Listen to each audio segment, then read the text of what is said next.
Apple నుంచి Apple జపాన్‌లో iPhones prices అయితే పెంచింది. గ్లోబల్‌గా మ్యాక్ బుక్స్ పెంచేసింది, ఐప్యాడ్స్ పెంచేసింది అన్నీ చూసాం మనం. ఐఫోన్స్ అయితే టచ్ చేయలేదు. కానీ జపాన్‌లో మాత్రం ప్రైజెస్ అయితే పెరిగినాయి. ఓన్లీ ఒక్క కంట్రీలోనే పెరిగినాయి. జపాన్‌లో ఎక్కువ మంది ఐఫోన్స్ యూజ్ చేస్తుంటారు. 60% అంటే 160 మంది ఐఫోన్స్ యూజ్ చేస్తుంటారు జపాన్‌లో. పెంచిన దానికి రీజన్ వచ్చేసరికి ర్యామ్ స్టోరేజ్ ఈ సమస్య అయితే కాదు. ఒకవేళ అది సమస్య అయితే మాత్రం గ్లోబల్‌గా అన్ని కంట్రీస్‌లో పెరిగాయి ప్రైజెస్.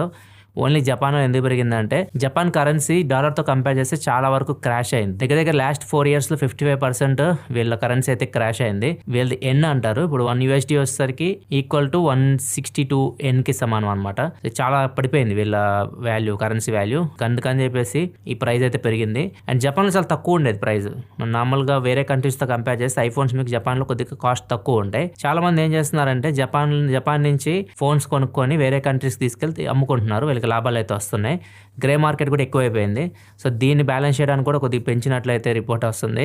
సో ఓవరాల్గా ఇప్పుడు అన్ని కంట్రీస్లో ఐఫోన్ ప్రైజెస్ మీకు కొంచెం ఈక్వల్గా కనిపిస్తూ ఉంటాయి. ప్రైజెస్ ఎంతెంత పెంచారంటే దగ్గర 8-11% పెంచారు.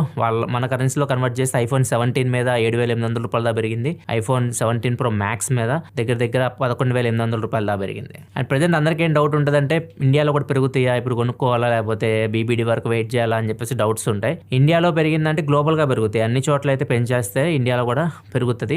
సో అది మనం చెప్పలేం. ఇప్పుడున్న సిచ్యువేషన్ ప్రకారం వాళ్ళు ఎప్పుడు ప్రైజెస్ పెంచుతారో కూడా మనం గెస్ చేయలేకుండా ఉన్నాం. సడన్గా పెంచేస్తున్నారు. మనం గ్యారంటీ కూడా ఇవ్వలేం బీబీడీ వరకు ఇవే ప్రైజెస్ ఉంటాయి. 17 Pro Max అంటే చెప్పలేం. ఉంటే మాత్రం లక్ అని చెప్పవచ్చు. మీరు బీబీడీ గ్రేట్ ఇండియన్ ఫెస్టివల్స్ వరకు వెయిట్ చేసి కొనుక్కోవచ్చు. ఈ మధ్యలో కానీ కొద్దిగా పెరిగినాయి అనుకోండి ప్రైజెస్, కొద్ది కష్టం అవుతుంది. అప్పుడు మనం అనుకున్న ప్రైజెస్కి అయితే రావు.